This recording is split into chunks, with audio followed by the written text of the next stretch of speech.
Corina, Natuloy din po tayo. natuloy din. Pinapangarap ko ito eh.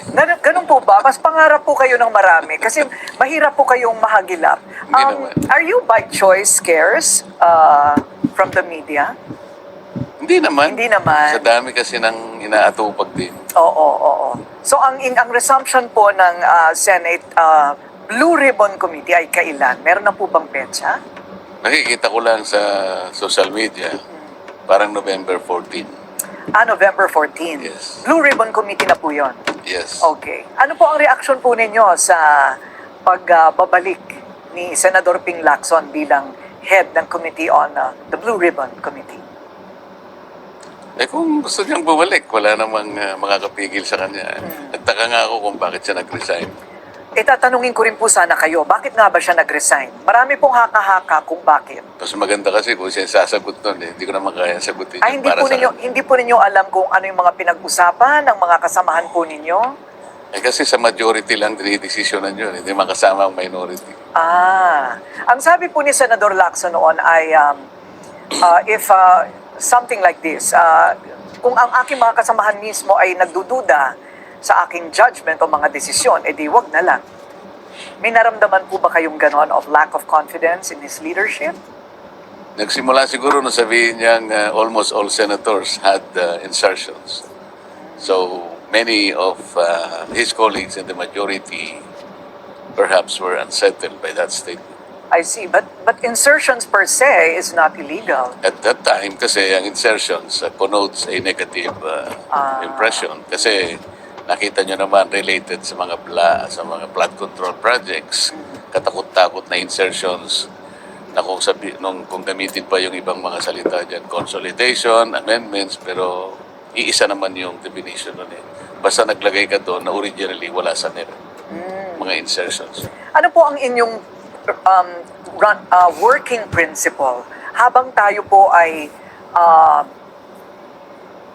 pumupunta po dito sa lugar kung saan lahat ay akusasyon bago ito mapatunayan? Nalulungkot ako.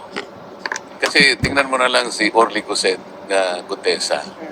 Sa aking palagay ay isa siyang mabuting tao. Sapagkat nakita ko sa kanya yung paninindigan niya. Orly Gutesa is very credible. He has nothing to gain here. He has everything to lose. Bakit naman siya yung pinipilit na gisain at sinasabi na di umano ay fraudulent yung pagkakanotaryo ng kanyang sworn statement? I don't think he has the capacity to falsify. Saan siya kukuha ng stamp? Saan kukuha ng dry seal?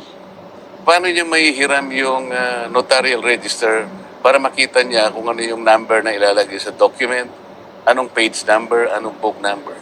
All these are foreign to an ordinary individual na maaaring hindi niya alam kung ano yung notary public. At wala pa akong nakitang nagpanotaryo sa buong buhay ko na binalikan niya yung kung sino man yung namamahala doon sa notarial office na yon. At siniguro niya, ma'am, sir, pasensya na po, gusto ko lang makasiguro kung kayo nga po ang pumirma nito. Walang ganun eh. Notary public services in this country has become a cottage industry. Lalong-lalo na sa mga areas na may mga city hall, mga municipal hall. Di mo makikita yung yung abogado. Wala naman nagpapakita eh. And chances are, yung notaryo na yon, hindi nga niya pirma yon because naglalagay lang sila ng associate to, staff, secretary kaya, para siya ang pumirma. Para sa kanya. Para sa abogado. It has become a lucrative business. Nakagawian na nga po talaga yan. I mean, from my own experience. Nakita yes. ko yung abogada passed the bar in 2020.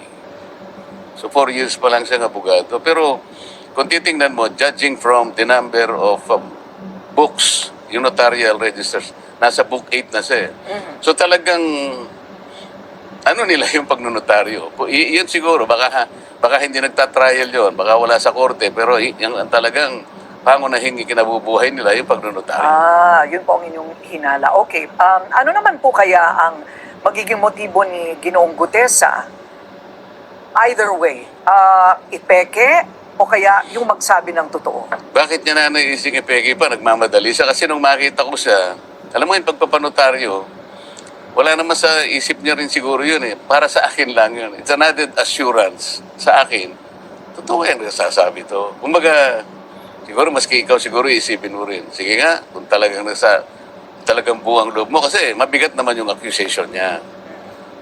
Talagang, he is connecting the dots between Saltico and Martin Romualdez. And nobody did. Siya lang.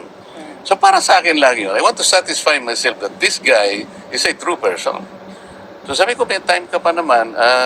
Sabi ko pa kay Mike, pakitulungan nyo na lang. Nagmamadali ako, babalik ako sa Senate. Kasi habulin ko yung aking 3 o'clock Former session. Senator Mike Defensor. Congressman. Congressman, yes. Yeah. So umalis na ako. Then pagbago ko umalis pala, sabi ko, okay, kung buwang loob mo Orly, bukas ang hearing. At sana before 9 o'clock, nakapasok ka na sa Senate. Which he did. I think Senator Ping even monitored the CCTV na-interview siya somewhere. Sabi niya, pinakuha ko yung CCTV and I saw that Gutesa was fetched from the guards area at 8:27 and he was whisked into the office of Senator Marcoleta.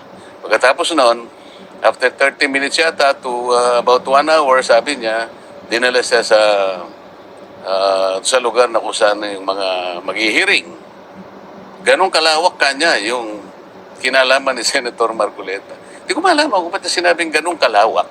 Ano ibig sabihin kalawak? Kaya tinatanong ko lang, mas a chairman of the Blue Ribbon Committee, tingnan pa niya sa CCTV kung sino yung pumupunta sa mga opisina namin. Can I also do the same to him? Like, I want to see on a daily basis who are the people, who are the personages coming to his office. Baka hindi rin niya na mabutihin. So you took offense. I took offense because Yes. I don't think this is the job of a senator. Much less kung ano yung rapport niya sa kapwa niya, senator. So, meaning you took it to mean that he may be suspecting that this was all your orchestration. Parang ganon. Parang ganon. Oo. Hindi ba siya magkasya na pumunta na lang yung tao? Why would he look into the CCTV? Well, at that time, you were the Blue Ribbon Committee Chairman. He was already... He was already. Hindi, out na ako. So, palagay po ninyo Hindi lamang yun eh. May nagsabi pa sa akin na tinignan din nila yung CCTV doon sa Seascape. Isang Chinese resto na nandun yung Golden China. Kasi sinabi ko, before I presented Gutesa, kinuwento ko yung antecedents. So sabi ko, tinagpo ko siya para malaman ko talaga, nagmamadali ako. So tinignan nila siguro yung time frame. Parang tumama yung time frame dahil hindi man ako talaga nagtagal. So mukhang hindi nila ipipresent yung Seascape. Because napansin nila, tama na, nagpunta siya, tapos bumalik. Ito pong nangyari sa pagnonotaryo ay teknikalidad at gawain na talaga.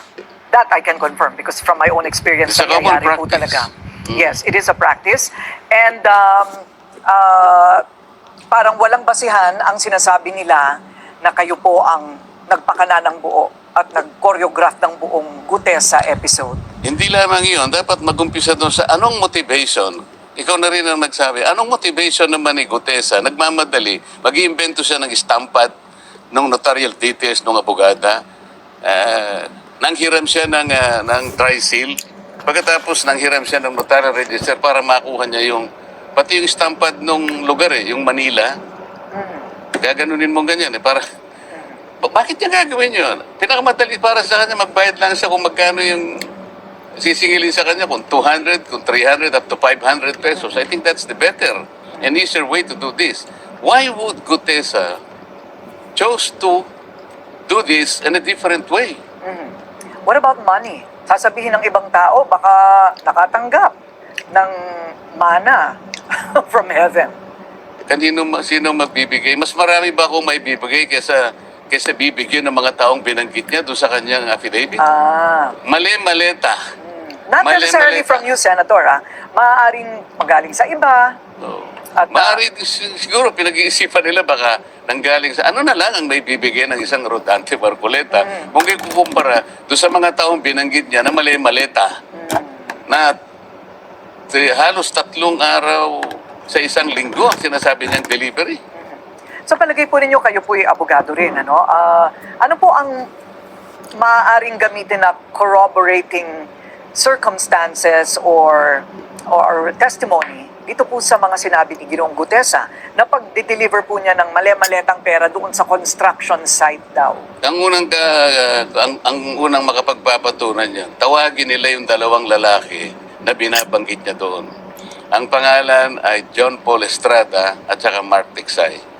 Sila daw ang nag-aabot, nag-handle pagka i-deliver na yung pera doon sa Valle Verde at bibilangin doon. Pagkatapos sa Valle Verde, dadalhin doon sa may horizon sa BGC. Sa Hyatt yata yun.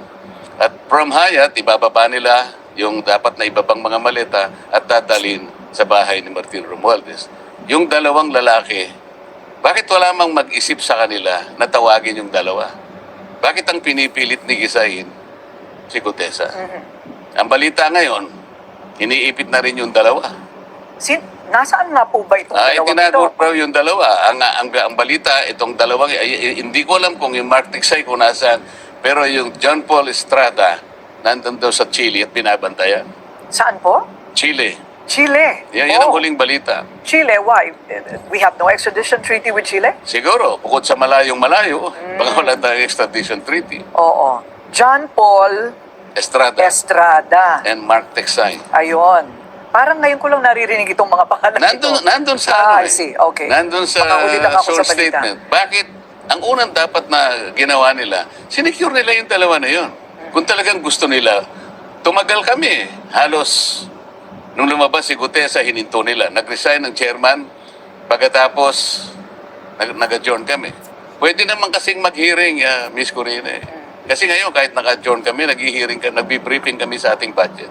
Dapat tinawag din nila si Congressman Eric Yap. Dahil binanggit niya to, siya nagdala ng pera doon sa noong December 2024. Yun daw ang pinakamarami na perang dinala. Sapagkat 46 na maleta, suitcases, na Rimowa, yung makakapal. Kaya ang bawat isang maleta ay naglalaman ng 48 million. Bakit hindi man lang nila tinawag si Eric Yap? Binanggit.